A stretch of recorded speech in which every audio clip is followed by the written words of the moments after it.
Tanse, I'm Kristanachkate. Welcome to APTN National News Daytime on this Monday. Thank you for joining us. A youth has been charged in the death of a man in the Starblanket Cree Nation in southern Saskatchewan. According to the File Hills First Nations Police Service, police responded to a report of a homicide in the Starblanket Cree Nation at around 12:05 a.m. on February 18th on Wednesday morning. A man was found deceased at a home and a teenage boy was arrested at the scene. RCMP took over the investigation and said the boy and the man knew each other. The youth cannot be named due to the Youth Criminal Justice Act. He has been charged with 1 count of second-degree murder. The teen made his first court appearance last Thursday. Starblanket Cree Nation is located about 90 kilometers northeast of Regina, near Fort Qu'Appelle.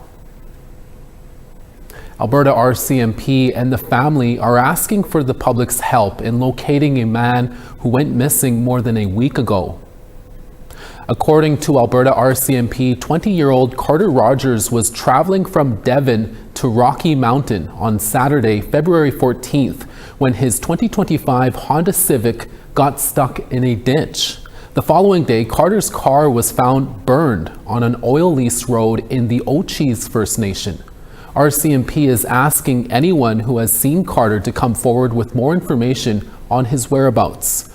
Carter Rogers is from Devon, Alberta. He is 5'2", 160 pounds with black hair, brown eyes, and a medium complexion. He was last seen wearing a black metal militia toque, a white tank top, and a black and white dress shirt. He was driving a 2025 blue Honda Civic with the license plate CWJ 5343. In a statement to APTN News, Carter Rogers' mother, Jennifer Rogers, said, RCMP are actively investigating and are asking for any information regarding Carter's whereabouts or his interactions in the days leading up to his disappearance. The discovery of his burned vehicle has significantly heightened concern for his safety. We will have more on this story in our evening newscast later today. Indigenous experts and leaders are weighing in on the latest travel advice from the federal government. It urges First Nations people crossing land borders into the U.S. to carry passports in addition to their status cards. CTV's Joseph Bernacki reports. It's an unprecedented time, and that means that we all have to make decisions around what we can feel comfortable with. Negon Sinclair says when it comes to crossing the border, First Nations people now need to be cautious. His message? Bring a valid Canadian passport the next time you need to cross the border. Sinclair worries more American border guards are not familiar with First Nation status cards as a form of ID. It's one of those cases in which they're just not trained properly. And so what you're left with is a lot of incompetency, a lot of ignorance, and it's probably better just to carry ID that they would understand. Sinclair's remarks follow the federal government's new travel advice urging First Nations peoples to start carrying a passport upon entry to the U.S. As of Thursday, the government's website has been updated with new guidelines. A statement from the website reads in part, acceptance of all status cards is entirely at the discretion of U.S. officials. Sinclair says First Nations across Canada have been warning of travel to the U.S. since last November. I think an egregious circumstance requires an egregious solution, and we may have to, for a time period, use Canadian identification instead of our tribal identification. Sinclair says it's vital for Americans to recognize First Nations rights defined under the Jay Treaty of 1794. The treaty permits First Nations people born in Canada with at least 50% blood quantum to freely cross, work, and live in the U.S. Southern Chiefs Organization Grand Chief Jerry Daniels says more Indigenous governments need to have this conversation with American counterparts. The Anishinaabe and Dakota, we are nations that really straddle the American-Canadian border. You know, we're Americans in that respect. It's important to put history into context and where we are today. Daniel says the ways of the past cannot be forgotten moving forward with border relations. It needs to be recognized that Indigenous nations are, have the right to be on both sides of the border. Joseph Bernacki, CTV News, Winnipeg. Breaking news out of Mexico. Canadians in Puerto Vallarta are being ordered to shelter in place as violence escalates in the region. This comes after reports from the Associated Press saying that the Mexican army killed El Mencho, the leader of the Jalisco New Generation cartel. Ottawa is warning Canadians in Jalisco State, including Puerto Vallarta, that criminal groups have set up roadblocks with burning vehicles in the area. They've set the OXXO store, which is like the Circle K back home. So the convenience store, they've set it on fire. There's a very large pharmacy across the street from that. They're looting the pharmacy. Somebody just looted the car that was in the intersection. And so it's just, friends of mine are gathered in another place, but I'd have to go through the danger zone to get to them. And we will have more details on that story in your evening newscast later today. A 22-year-old woman is recovering from a dog attack in the Ebb and Flow First Nation in Manitoba. At around 4:10 p.m. on Saturday, February 14th, St. Rose du Lac RCMP responded to a report of a 22-year-old woman who was attacked by 4 dogs as she walked along a highway on the Ebb and Flow First Nation. 2 witnesses saw the attack and helped her return home to call for help. She suffered significant injuries and underwent surgery in Dauphin Hospital. RCMP are now working with the First Nations Police Service to identify the dogs. Ebb and Flow First Nation is located about 185 kilometers northeast of Winnipeg. Anyone with information about the dogs are asked to call RCMP or Crime Stoppers. Secretary of State with the federal government MP Buckley Belanger visited Regina on Sunday to announce the federal government's support for a clean energy and technology composting facility at the Cowessess First Nation. CTV's Sierra D'Souza Butts reports. A unique waste disposal system was designed to help enhance food production on Cowessess First Nation, and the Government of Canada is providing funding for the Indigenous-led initiative. I'm proud to announce $855,000 through Prairie Scan for the Cowessess Ventures Limited. The investment supports a rapid biofertilizer facility planned for Cowessess through Prairie Scan, which will turn organic waste into compost and fertilizer, aiming to boost greenhouse and agricultural production. We can grow our own food faster, better, and for our own needs at less cost. It'll not only create jobs for people in the communities, both Pasqua and Cowessess, but it'll contribute to educating our youth in the full circle economy. To coincide with the waste disposal bin, Cowessess will also install and operate a growing dome for year-round food production, feeding people in their community as well as Pasqua First Nation. Hopefully we can scale up and contribute to our urban population. Cowessess is the biggest nation in Treaty 4. We have 2,000 members just in Regina. So we'd like to be able to help this contribute to feeding everybody. In partnership with B Nature Biotech and Pro Metal Industries, the waste disposal bin will divert organic waste from landfills and keep materials safe from prairie weather conditions and wildlife. This project is not just about composting. It's about building local capacity, technical agriculture, and economic in a way that aligns with the community priorities and environmental responsibility. Adding 10 more machines are expected to be delivered by August. Sierra D'Souza Butts, CTV News, Regina. We have more news after the break. Don't go away. We'll be right back.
Welcome back.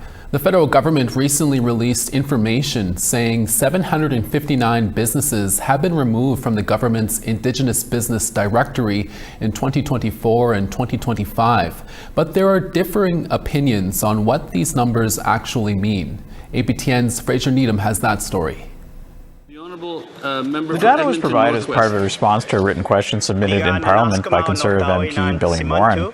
In a recent interview with APTN News, opposition critic for Crown Indigenous Relations Jamie Schmale said, "The numbers show there continues to be big problems with fraudulent abuse of the government's Indigenous procurement program." As we found out through a study in the previous Parliament, there was fraud being taken place, in particular the Arrive Can or the Arrive Scam app that showed that there was massive fraud in that whole program, and the fact that there was very little, if any, Indigenous participation in that, and yet there were companies claiming Indigenous identity. But Canadian Council for Indigenous Business CEO Tabitha Bull has a different take. She noted of the businesses removed, only a small percentage, 78 businesses, were taken off because they did not meet the eligibility criteria. Bull said a much larger group are legitimate, but were removed from the list because the government was unable to make contact. There were many First Nation individual-owned businesses listed there,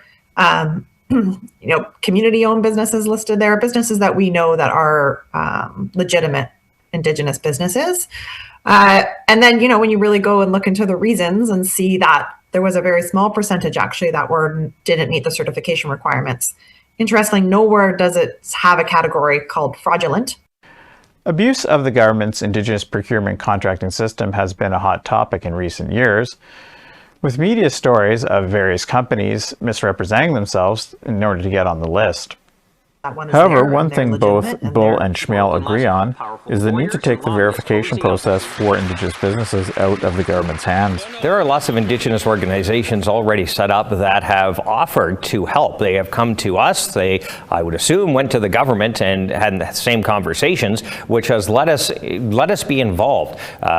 Indigenous identity is what we do. This is something that can be done with organizations already set up. We don't need a new bureaucracy. We can lean on Indigenous organizations themselves, entities that have proven track records.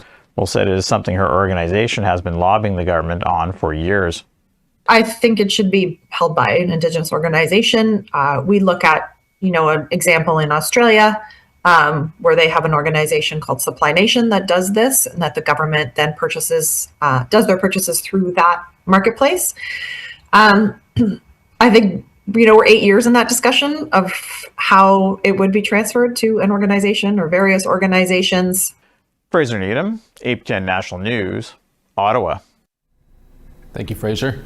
An award-winning documentary called Bad Press is premiering for the first time on television on APTN. It follows Muskogee media reporter Angel Ellis, who fought to protect press freedom on tribal land. This after the leadership of the Muskogee Cree Nation in Oklahoma began censoring their tribal news outlet. APTN's Angel Moore has that story. The documentary Bad Press is a dramatic account of tribal leadership controlling their media after a reporter exposed alleged corruption. Becca Lansbury Baker is the co-director of Bad Press and former employee of Muskogee Media. She says Bad Press was made to uphold democracy and transparency, so that they can do the type of reporting that makes them accountable to the citizens. Because after all, those are the folks that are electing your tribal leaders. So how are they going to be educated if not for our own tribal media outlets who are covering our stories? It started back in 2018 when Muskogee Nations Council repealed the Free Press Act, which caused Muskogee Media to come directly under control of the principal chief and his cabinet. Ellis was fired in 2011 after she reported the alleged corruption. She says that began discussions among citizens about the value of free press. When we put our very first photograph of our tribal government arresting people for alleged embezzlement charges, and that led to the citizens really paying a lot of attention on the potential impacts that the media could have for them.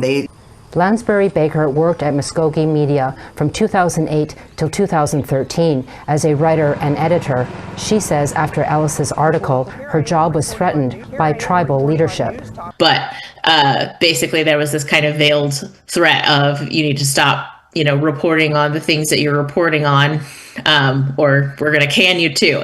Ellis eventually got her job back in 2018, and by this time, the citizens demanded tribal leaders stop controlling their media. And the public was asking the tribal government to unshackle the press and actually let the press operate without that government control. And as the citizens applied pressure to their elected officials, it became a topic that the elected officials could no longer ignore. Bad Press premieres on APTN on March 28th. Angel Moore, APTN National News, Jabuktuk, also known as Halifax. We now want to tell you about last week's web poll results. Our first question we asked, would you be concerned for your safety if you won a large amount of money in the lottery? 57% said yes, 27% said no, and 16% were unsure. Our second question we asked, what are your thoughts on gun control in Canada? 17% said the gun control laws are sufficient, 11% said the gun control laws are too strict, 57% said the gun control laws are not strict enough, and 15% were unsure. And our last question we asked, given the current state of international politics, should the government prioritize military spending over social issues like housing and addressing the drug crisis? 16% focus on military, 52% said focus on social issues, and 32% were unsure. Thank you to everyone who voted. We will post our new web poll questions on our website later this week. Algonquin artist, writer, and television producer Jay Odjick is our next guest on the show. After the break, he'll tell us about his new children's book. We'll be right back.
Welcome back. Our next guest is an author, writer, artist, and TV producer from the Kitigan-Zibi Anishinaabe community in Quebec.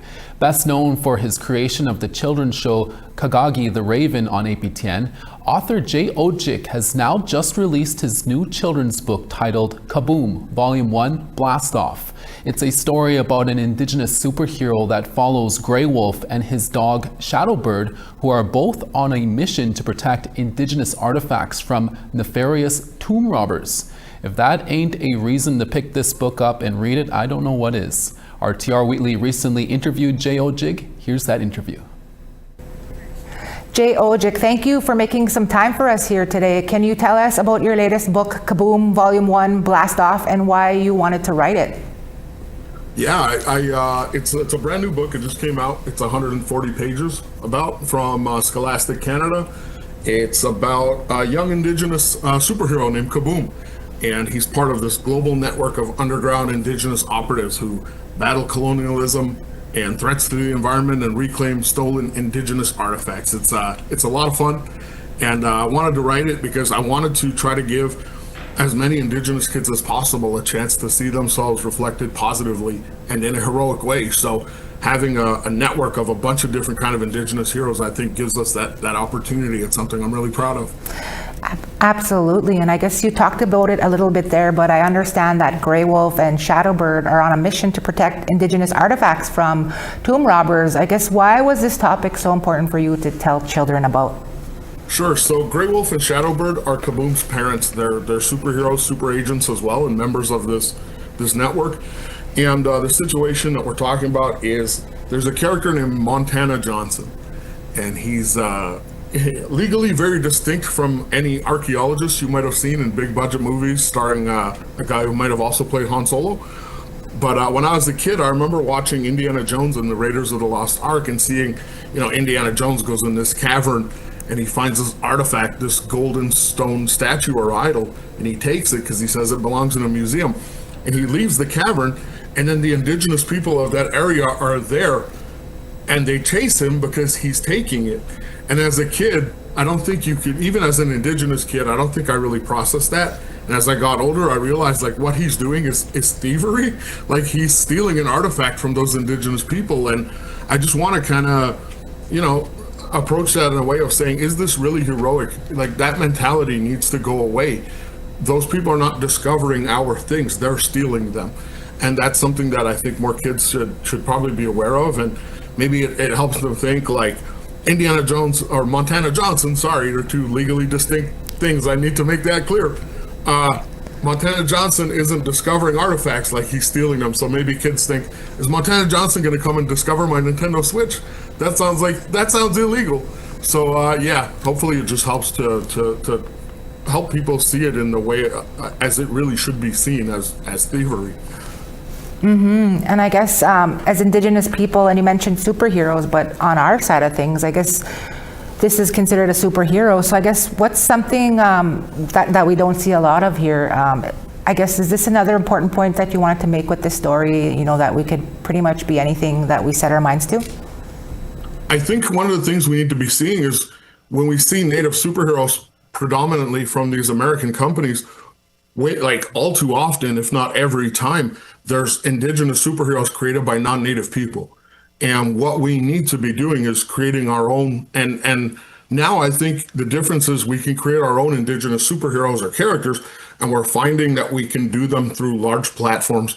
So Scholastic Canada is the largest publisher of children's books on the planet. So to have something like Kaboom, that's a major mainstream release from a company that big by Indigenous creators. I'm from Kitigan-Zibi and Anishinaabe. The artist Casey Oster is from Rainy River First Nation. So what we have is an Indigenous superhero book created 100% by Indigenous creators. And what we're seeing a lot of the times, like I said, from whether it's Disney or Warner's, is they're hiring non-Native people to create these characters, and they're not authentic and they don't ring true to us. So the only way for us to improve things is, honestly, if we do it ourselves. And that's a big part of what we're trying to do, and trying to also tell kids and show kids we can do it too. Like, I'm just a meathead kid from the res. I watch football, I lift weights. If I did it, you can do it too. So hopefully that's a part of the message that's coming through with Kaboom. That's so important. I mean, for all kids in general, but especially, when they always talk about reserve kids and how, that the stigma around that, but you've also done TV, you've done children's books now. Jay, I guess what's next for you in your career? Well, I think I've hit almost everything I wanted to do. I created a list at some point where it was like comics, TV show, which I did with Kagagi on APTN a couple of years ago. I have my debut novel coming out next year through Tundra Penguin Random House, which is amazing. It's a YA novel. I've done several graphic novels. The only things left for me that I set out to do that I haven't would be like a feature film and some work in video games. But, I'm not that old yet. There's still some time. My knees and back might disagree occasionally, but I still have some time to get there. And who knows, maybe someday we'll see Kagagi come back to APTN. I think that would be fun. That would be definitely fun. I guess in our last question here, for other young Indigenous writers or just Indigenous writers out there in general, Jay, what words of wisdom do you have for them in writing a book? Well, like I said, if I can do it, you can do it too. At the end of the day, to me, what it comes down to is we all have a unique worldview. We see the world in a way that no one else can. So don't try to emulate others. Your worldview, your unique perspective on things is what makes you special. So sing your songs, use your own voice, and no one can ever be better at that than you. You will be the best at what you do if you follow your heart and you use your own voice. Those are some good words to follow, definitely. Jay Odjick, he's an author, an artist, and a TV producer. Jay, thank you for your time. And I'll be at the Salon du Livre de l'Outaouais this weekend. If you want to get a copy of Kaboom signed or just say hi, I'd love to see you there. Miigwech. Thank you so much, Jay and TR, for that great interview. That's all the time we have for Monday's edition of APTN National News Daytime. We'll be back in a few hours for your evening newscast with more stories. Please join us then. From all of us at APTN National News, miigwech, hi hi, masicho. Thank you for watching. We'll see you again. Ekse.